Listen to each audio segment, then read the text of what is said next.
하나님께서는 역사의 주관자이십니다. 믿습니까? 하나님께서는 역사의 주관자십니다. 바사왕 고레스가 왕이 되자 이스라엘 백성에게 이제 고향으로 돌아가도 좋다라는 조서를 내리지요. 이 에스라 저자는 이 역사적인 사건을 신앙의 눈으로 바라보면서 하나님께서 70년 전에 예레미야를 통해서 하신 말씀의 성취다라고 이렇게 말을 합니다. 하나님은 귀환하는 백성과 큰 은혜로 함께 하십니다. 유다와 베냐민 족장 그리고 제사장을 비롯한 지도자들로부터 마음의 감동을 받은 모든 백성들이 바벨론에서 쌓은 터전을 버리고 이제 한 마음으로 귀환을 하게 되는 것이지요. 이때 주변의 이웃 국가들, 이웃 사람들도 이제 고향으로 귀환하는 이스라엘 사람들을 반겨주면서 그들에게 금과 은과 각 짐승과 그리고 필요한 물건을 주고 또 성전에 바칠 예물도 풍성하게 마련을 해서 그들을 고향으로 이제 돌려보내게 됩니다. 심지어 고레스 왕조차도 이전에 솔로몬 성전에서 전리품으로 가져왔던, 전쟁에서 이기고 나면 그 진 나라의 물건을 가져오는 거, 그걸 전리품이라고 그러죠. 그 전리품으로 가져왔던 물건들을 넘겨주지요. 그 물건들은 이제 솔로몬 성전에 있던 여러 가지 기물들이었습니다. 이는 솔로몬 성전 그 기물을 통해서 새로 지을 성전이 솔로몬 성전을 계승한다라는 사실을 알려주게 되는 것입니다. 이제 고향으로 귀환한 이스라엘 백성들은 먼저 하나님의 제단을 만들죠. 그리고 귀환한 땅에 이미 살고 있었던 그 주변 사람들이 두려웠음에도 불구하고 그들은 하나님의 보호하심을 구하면서 일곱째 달에 하나님께 제사를 드리기 시작했습니다. 70년입니다.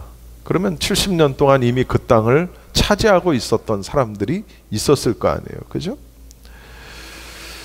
자, 그들이 이제 하나님의 보호하심을 구하면서 하나님께 제사를 드리기 시작을 했는데요.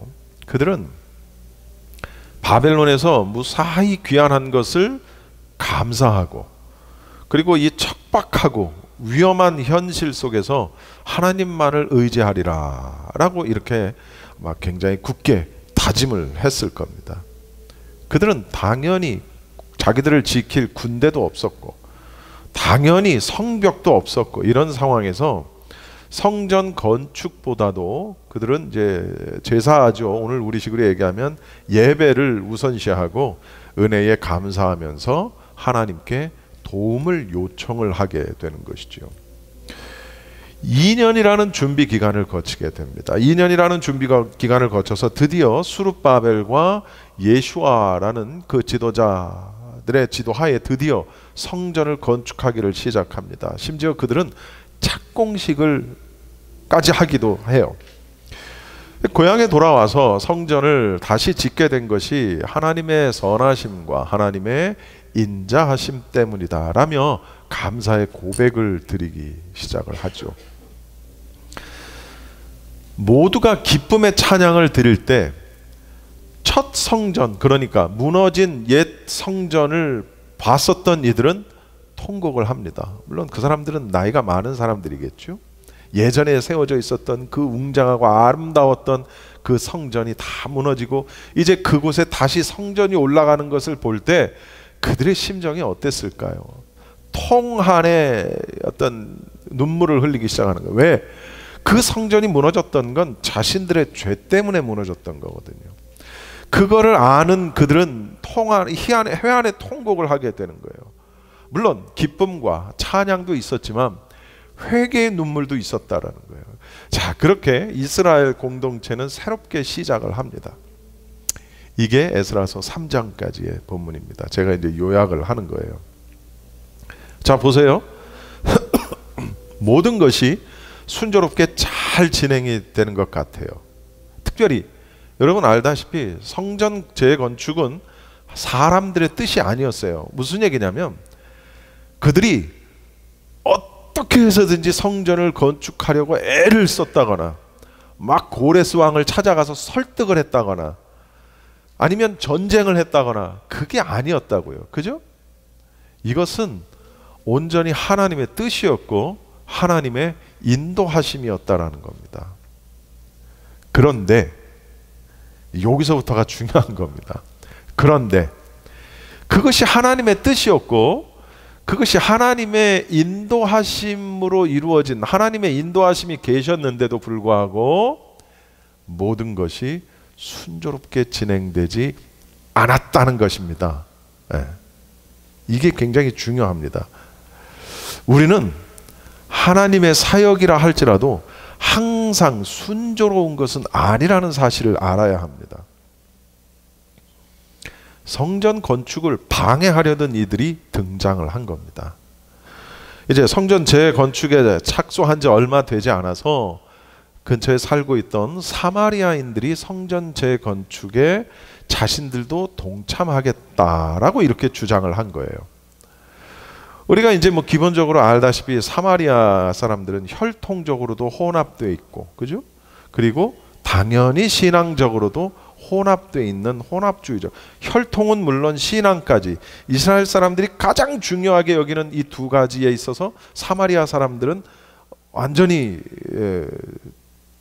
함께 할 수 없는 그런 사람들이었죠. 근데 그들이 우리도 성전 재건에 함께 동참하겠다라고 나온 거예요. 그러한 그들의 요구에 그 당시 유대 지도자들은 단호히 거부를 할 수밖에 없었죠. 그리고 결과적으로 그것은 사마리아인들이 적극적으로 성전 재건을 방해하는 결과를 낳게 되었다라는 겁니다. 그 이후로 다리오 왕 때까지 성전 건축이 중단이 되게 됩니다. 사마리아인들은 성전 재건에 동참하겠다고 주장을 했던 명목상의 이유는 이거였어요. 어차피 자신들도 하나님을 섬기기 때문에 성전에서 제사 드리기 위해서다라고 이렇게 말을 합니다. 혼합주의였기 때문에 하나님도 섬기고 바알도 섬기고 그러니까 어차피 우리도 하나님 섬기니까 하나님 앞에 제사하겠다. 그러나 실제로는 그것이 아니라 그들의 속셈은 이런 거였어요. 예루살렘을 중심으로 민족 공동체를 새롭게 회복하기 시작하는 유대인에 대한 주도권을 장악하기 위해서 그들이 그랬다라는 것이죠.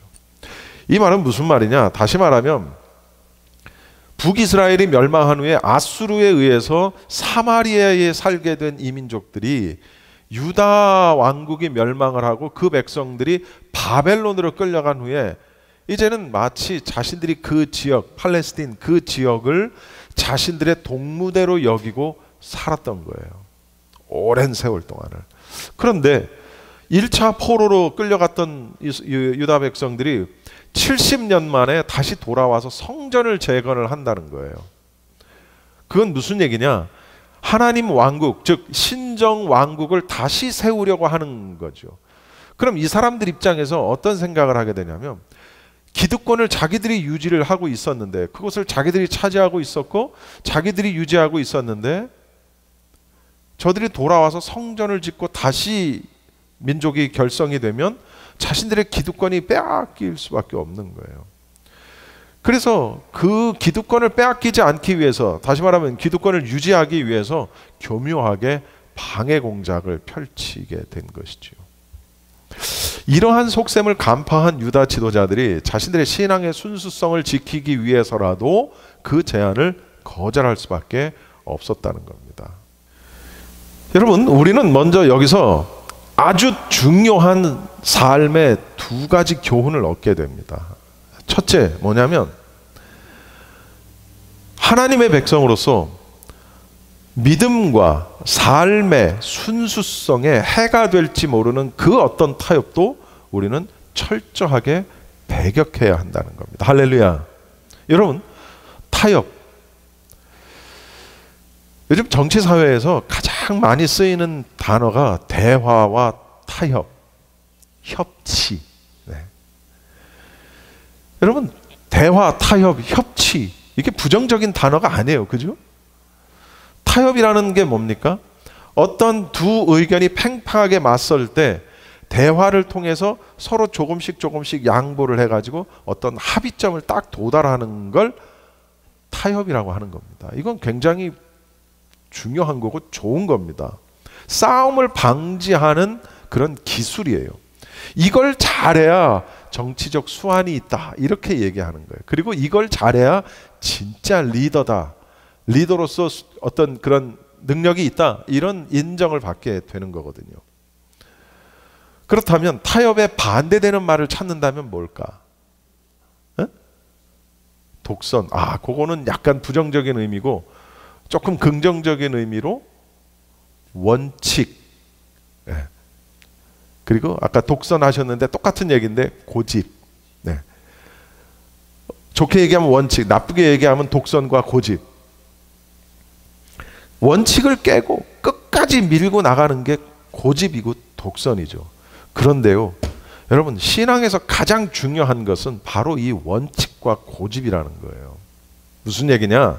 신앙에는 타협이라는 것이 있을 수 없다라는 거예요. 신앙에는, 정치에는 타협이 필요할지 모르겠으나 우리의 믿음과 신앙에서는 타협이라는 것은 아주 위험한 거라는 거예요. 이것은 영적으로 말하면 사탄이 쓰는 수법이라는 거예요. 제일 먼저 범죄하게 된 것도 그런 거예요. 여러분, 이미 오래전에, 잘 들어보세요. 이미 오래전부터 그 지역에서 생활 기반을 마련해 놓고 있던 사마리아 사람들의 도움을 수락할 경우 어떤 현상이 벌어지냐면 성전 재건은 굉장히 쉬웠을 거예요. 그렇지 않겠습니까? 어떤 기술적으로도 그렇고 여러 가지 어떤 굉장히 쉬웠을 거예요. 그리고 성전 건축을 방해하는 일도 애초에 없었겠죠. 그런데 하나님과 우상을 동시에 섬기던 사마리아인들의 이러한 종교적 혼합주의에 유다 백성들의 신앙이 또한 물드는 결과도 초래했을 거예요. 다시 말하면 사마리아인들과 타협을 해서 그들이 성전을 건축하는 걸 돕도록 허락을 하면 성전은 빨리 지어지고 훨씬 쉽게 지어질 수 있는 장점이 있는 반면에 그들의 혼합주의적인 신앙조차도 같이 들어와서 성전을 짓는 이유가 뭐예요? 하나님을 섬기기 위한 거잖아요. 그죠? 그런데 신앙이 물들어져 버릴 거라는 거죠. 혼합주의로. 하나님의 사람들은 신앙의 원칙, 말씀의 원칙, 이런 걸 고수해서 하나님 편에서 떠나지 않는 사람들을 우리가 하나님의 사람들, 이렇게 얘기하는 거예요. 이것 때문에 때로는 우리가 세상에서 외면을 당할 수 있어요. 그죠? 그리고 이것 때문에 너무 외로울 수 있어요. 이것 때문에 고독할 수 있어요. 그리고 이것 때문에 심지어 박해를 받고 최악의 순간에는 죽을 수 있어요. 순교한다는 얘기예요. 그러나 그럼에도 불구하고 신앙적인 원칙은 반드시 지켜져야 한다는 겁니다. 물론 우리가 모두가 다 순교자가 될 수는 없을 겁니다. 순교자는 아무나 되는 게 아닙니다. 그건 하나님께서 너 이렇게 지정한 사람들이 순교자가 될 수 있어요. 그런데 잘 생각해 보면 꼭 죽는다고 해서 순교자가 되는 건 아닌 것 같아요. 무슨 얘기냐? 살아서도 순교자가 될 수 있지 않을까요?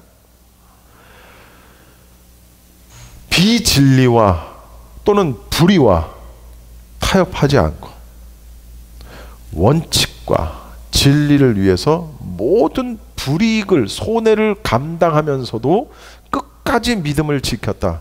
그럼 사실상 이것도 순교자로 하나님 인정해 주셔야 돼. 예. 하나님 그거 인정해 주셔야 돼. 왜? 그것도 쉽지가 않아요. 그럼요. 요즘 오늘날 세상은 더더욱이 쉽지가 않아요. 그래서 사도 바울이 고린도전서에 보면 이런 고백을 해요. 나는 매일 죽노라.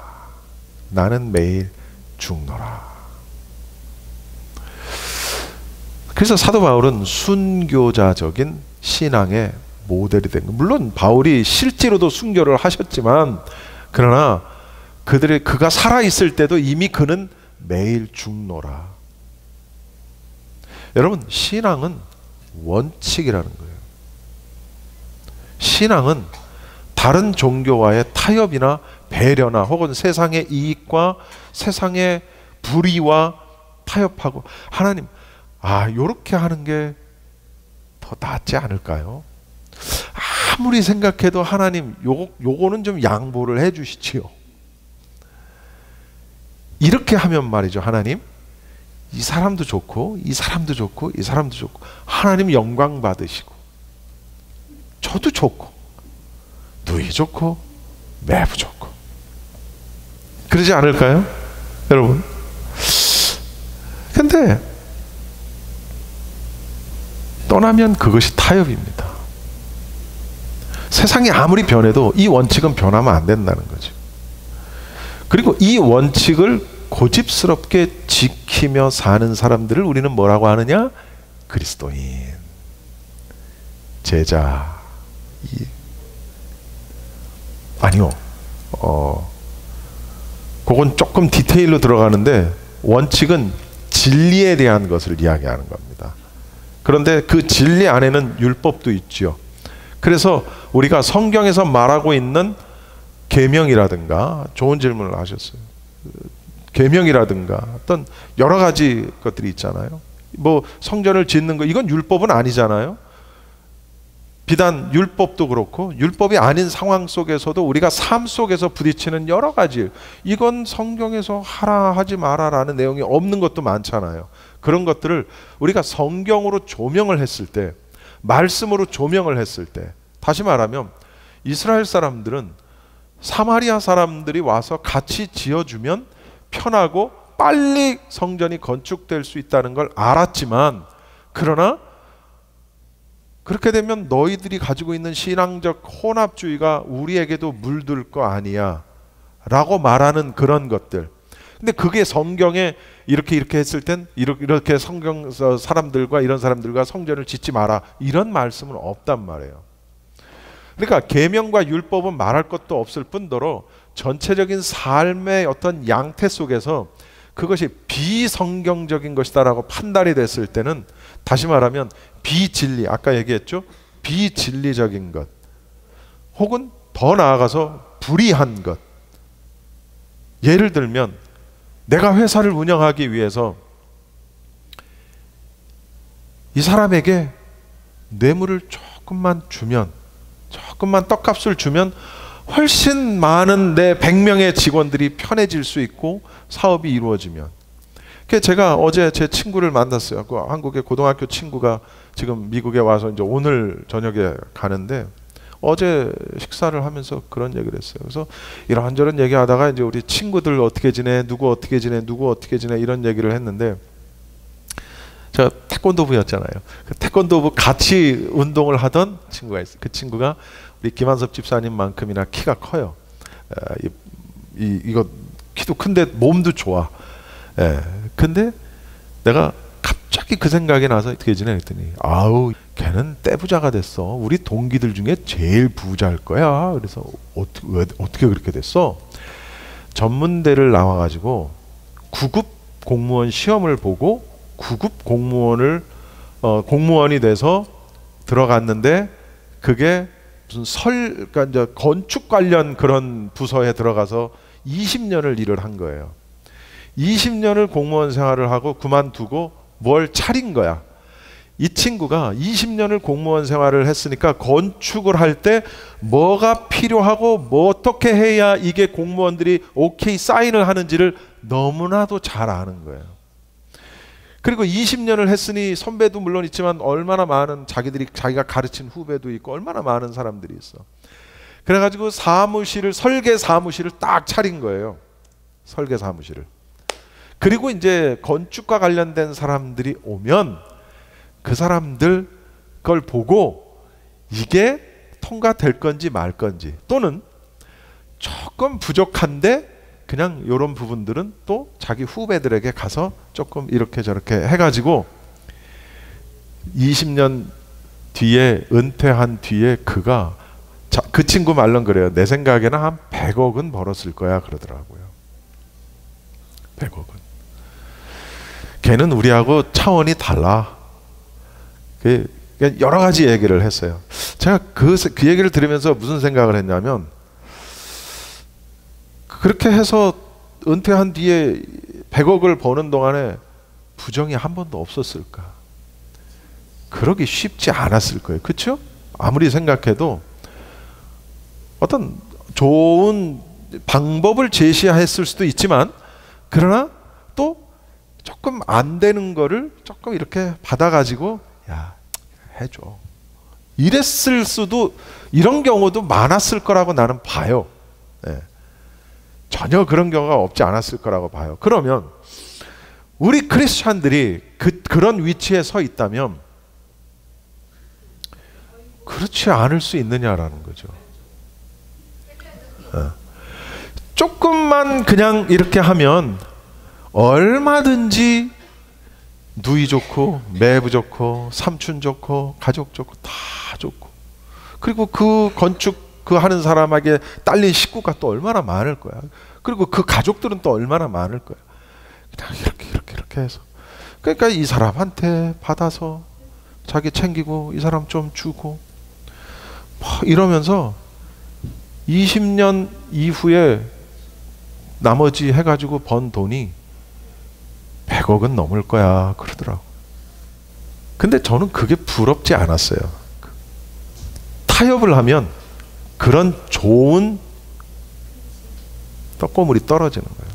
타협이 누이 좋고 매부 좋고 너 좋고 나 좋고 서로 함께 윈윈하고, 그게 타협이라는 거거든요. 근데 신앙을 가진 사람이 그 신앙 양심이라는 게 있는데, 내가 이렇게 해도 되나? 라는 걸 감내하면서까지 그걸 했을 때 오는 어떤 그런, 쉽지 않은 거예요.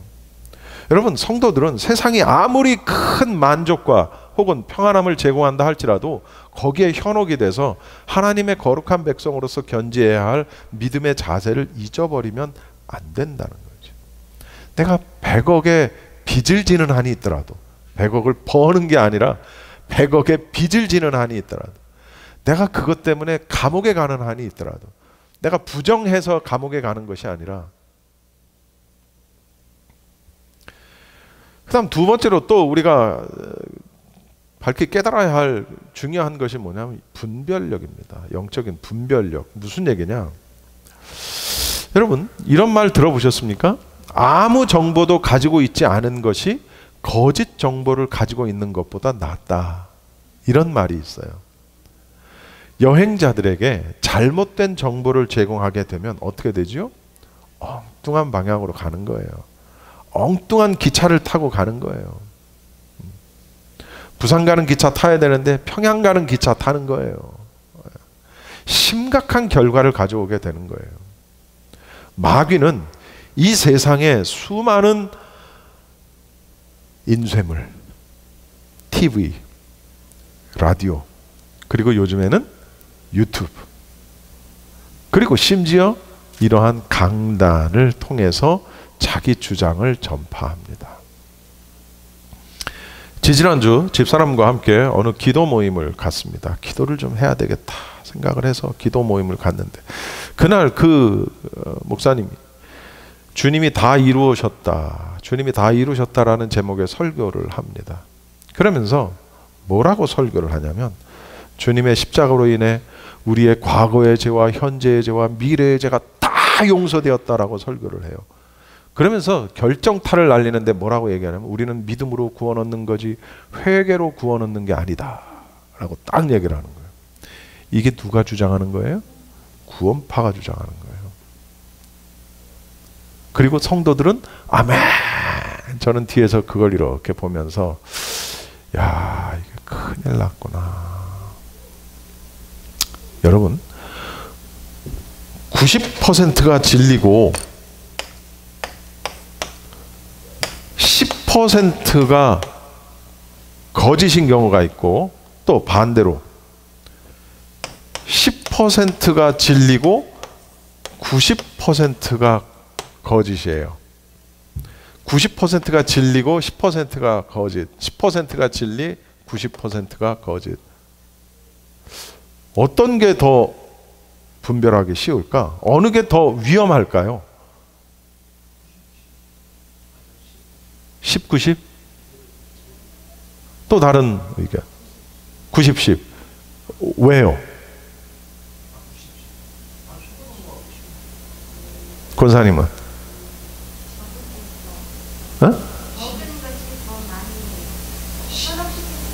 10이 감춰주기 쉽잖아요. 그렇지.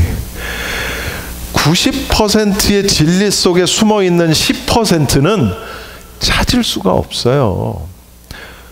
90%가 진리여도 10%가 비진리면 이 10%의 비진리를 찾을 수가 없다고요. 네. 근데 10%만 진리고 90%가 거짓이면 이건 찾기가 쉬운 거야. 다시 말하면 제가 10가지의 성경 말씀을 전했는데 이 중에 9가지는 성경적인 설교를 했는데 한 가지 비성경적인 설교를 해도 여러분은 눈치 못 챈다는 거예요. 왜? 내가 9개의 진리의 성경을 말씀을 전했기 때문에 내가 전한 나머지 한 개의 비진리도 진리로 안다라는 거예요. 여러분, 무엇이 잘못된 것인지 분별하기 어려워요. 9개가 진리인데 한 개 비진리를 얘기하면 뭐 그분 은사도 있는 분이고 아주 겸손한 분이고 그렇게 보기에 이렇게 좀 나빠 보이지 않는 분이에요. 그러니까 과거의 죄, 현재의 죄, 미래의 죄까지 다 용서되었기 때문에 하나님이, 주님이 다 이루셨대. 우리는 그러한 주님을 믿음으로 구원 얻는 것이지 우리는 회개로 구원 얻는 게 아니라고 아주 정확하게 제가 이렇게 무슨 풀어 얘기한 게 아니에요. 그대로 얘기한 거예요. 회개로 구원 얻는 게 아니래요. 물론 그 양반은 믿음을 강조하기 위한 그 말로 그렇게 했는지는 모르겠어요. 그렇게 나는 이해를 하고 싶은데, 그런데 그렇다 할지라도 회개로 구원 얻는 게 아니라는 말을 하면 안 되지. 예수님께서 처음 오셨을 때 세례 요한이 가장 주장했던 단어가 뭐예요? 회개하라. 에이, 그건 예수님 초림 때 얘기고, 그럼 예수님 재림 때는? 그러면 세상의 끝날에 필요한 요한계시록의 말씀에서 꾹꾹꾹꾹 짜가지고 엑기스를 하나 낸다면 뭐가 나와요? 회개하라예요. 요한계시록에서는 믿음을 얘기하지 않아요. 그래서 요한계시록은 성도들에게 하는 메시지지 불신자에게 하는 메시지가 아니라고 하는 거예요, 제가. 그래서 요한계시록 책자를 가지고 전도를 하면 안 된다는 거예요. 요한계시록 전도 책자를 가지고 전도를 하고 있더라고. 그건 불신자에게 전도할 책은 따로 있는 거지. 진짜 예수 그리스도의 어떤 십자가의 보혈, 영생, 영접.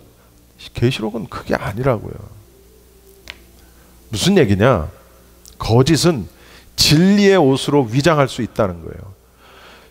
다림줄이라는 거 있죠? 다림줄. 이렇게. 다림줄. 다림줄은 정확하죠, 수직이. 그래서 그걸 따라서 벽돌을 쌓는 거예요. 그러면 벽돌이 펴지잖아. 근데 그 다림줄이 없이 내 눈대중으로 벽돌을 쌓으면 어떻게 돼요?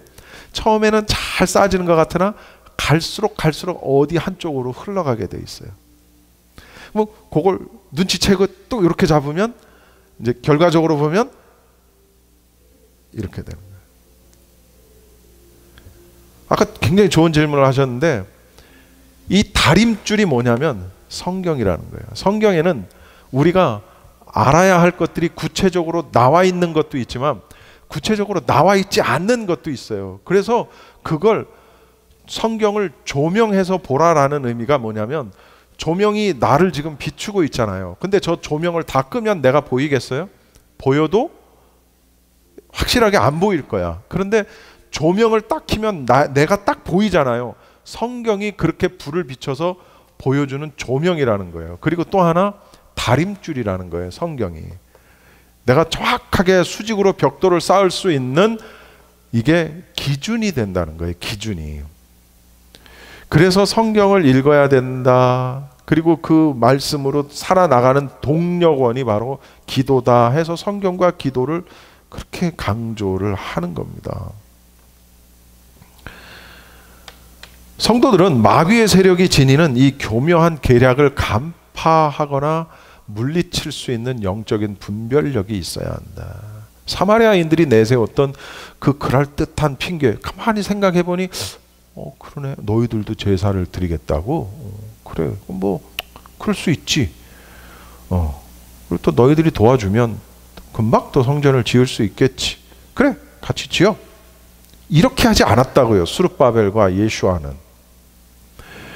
이들은 그렇게 말하는 그들의 말을 딱 들고 간파한 거예요. 그 속셈을. 아하, 저거 그 예배 제사 드리려고 하는 게 아니고 저걸 저렇게 해서 자기들 기득권을 유지하거나 차지하려고 하는 것이다 라는 걸 딱 간파한 거예요. 그리고 동참시키지 않는 거예요. 그리고 그 결과 어떤 결과가 맺어져요? 말할 수 없는 고난이 닥치는 거예요. 참 이해할 수 없어요. 하나님, 아니 이건 하나님의 뜻인데, 하나님의 명령이 하나님의 뜻이었는데 그런 사람들을 우리가 쫓아냈으면 그들이 방해하지 못하도록 좀 막아주셔야 되는 거 아닙니까 하나님? 그런데 그렇지 않다는 거예요. 이게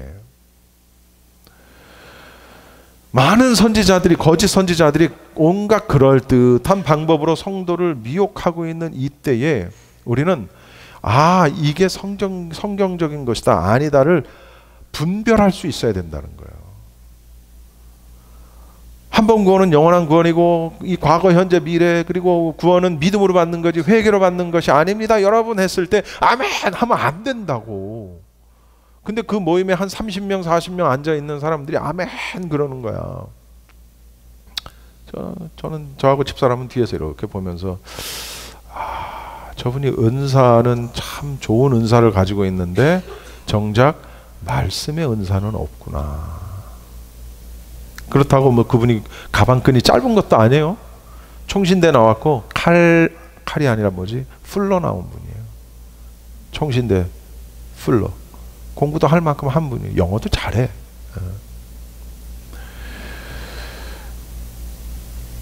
우리는 이럴 때일수록 영적 분별력을 가져야 되고 그리고 그 분별력을 갖기 위해서 성경 말씀을 열심히 묵상하고 하나님께 지혜를 간구해야 돼요.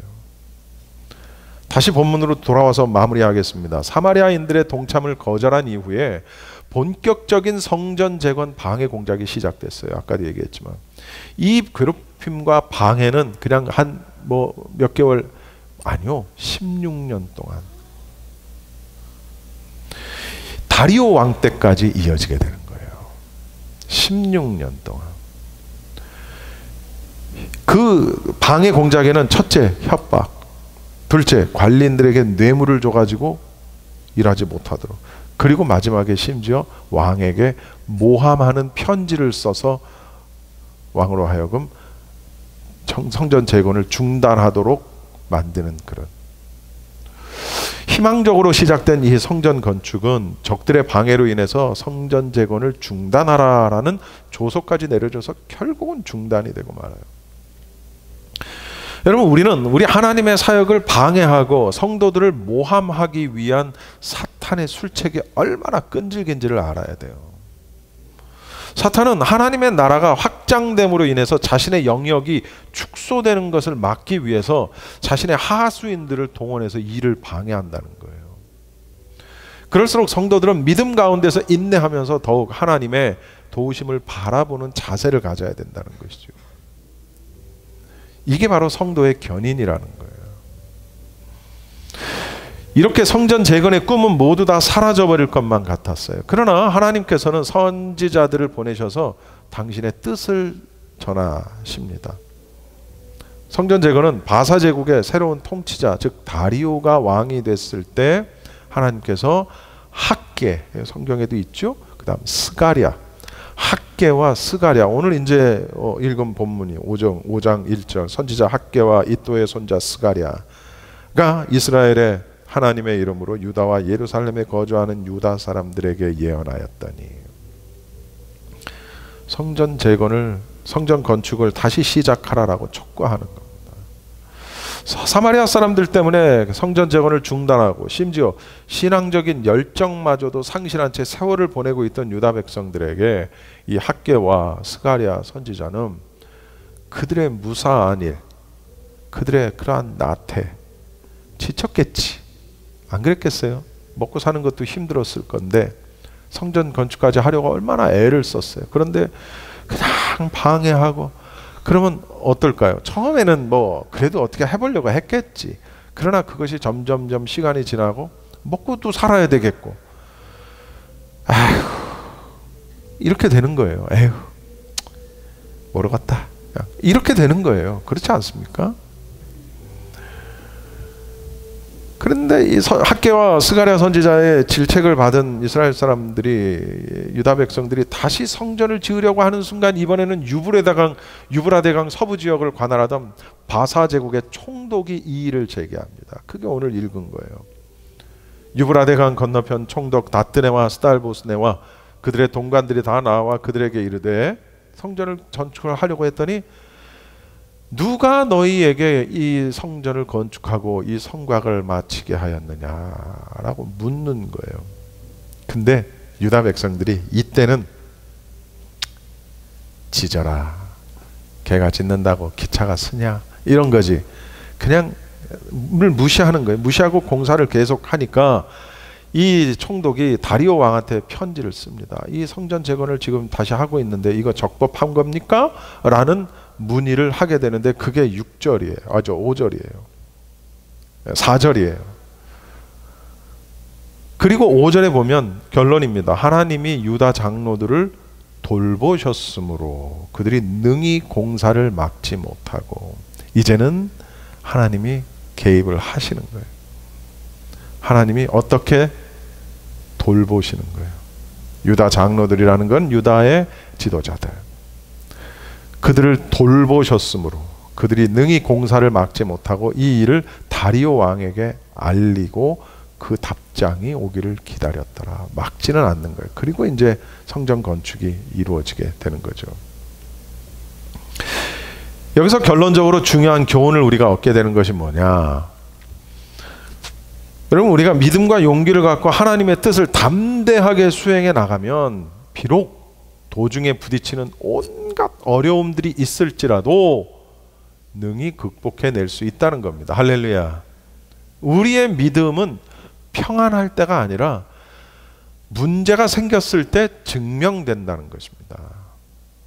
그래서 믿음은 예배 시간에 증명되는 게 아니라 우리의 삶 가운데서 증명되는 거예요. 물론 이게 뭐 예배에 참여 안 해도 된다, 그런 걸 의미하는 건 아닙니다.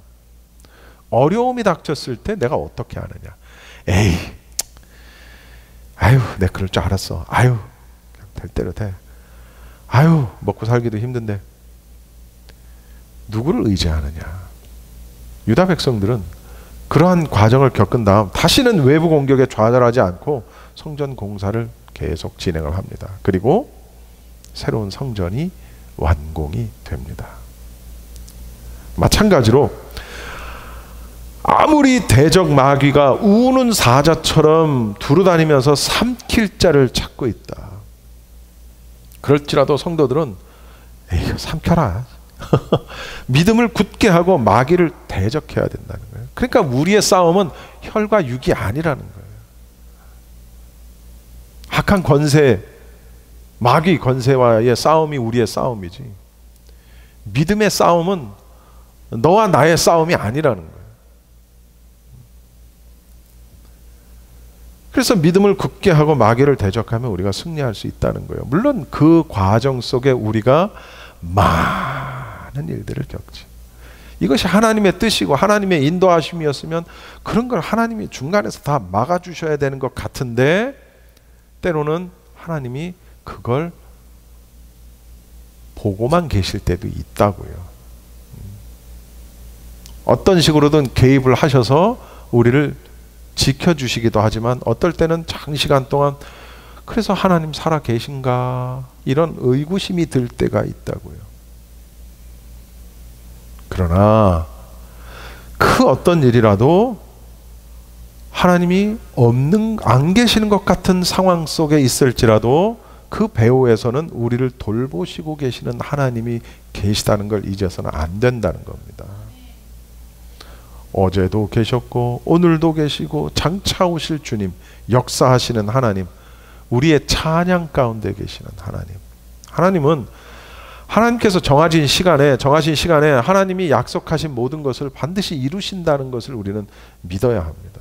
그리고 그 사이에 벌어지는 온갖 일들에 대해서 우리는 믿음으로 담대히 나갈 수 있어야 한다는 거예요. 우리가 실패할지라도, 우리가 넘어질지라도, 우리가 아플지라도, 우리가 슬프고 외로울지라도, 우리가 너무 많은 손해를 본다 할지라도 그것을 이기고 나갈 수 있는 믿음이 우리 안에 있고 결단이 있어요. 원칙이 우리 안에 있어야 된다는 거예요. 이미와 아직. 우리는 이미 그리고 아직 그 사이에서 이 세상과 끝없는 믿음의 싸움을 싸운다는 거예요. 그래서 디모데서에 보면 믿음의 선한 싸움을 싸우고 영생을 취하라. 영생을 취하라라는 것은 영생을 붙들라, 원어의 정확한 의미가. 아니 뭐 한번 믿으면 뭐 영원한 구원이라면서 뭘 자꾸 싸우라 그래. 근데 성경은 싸우라 그래요, 자꾸. 싸움은 질 수도 있고 이길 수도 있잖아요. 근데 믿음의 선한 싸움을 싸워 승리하고 영생을 붙들으래요. 그 얘기는 반대로 얘기하면 믿음의 선한 싸움에서 지면 영생을 놓칠 수도 있다라는 거예요. 근데 이런 얘기는 안 해요. 그래서 우리는 바라봐야 돼요. 내가 실패 속에 있을 때도, 낙심 속에 있을 때도, 내가 기쁨과 찬양 속에 있을 때도 여전히 나를 보고 계시는 살아계신 하나님을 우리가 잊어서는 안 됩니다. 기도하겠습니다.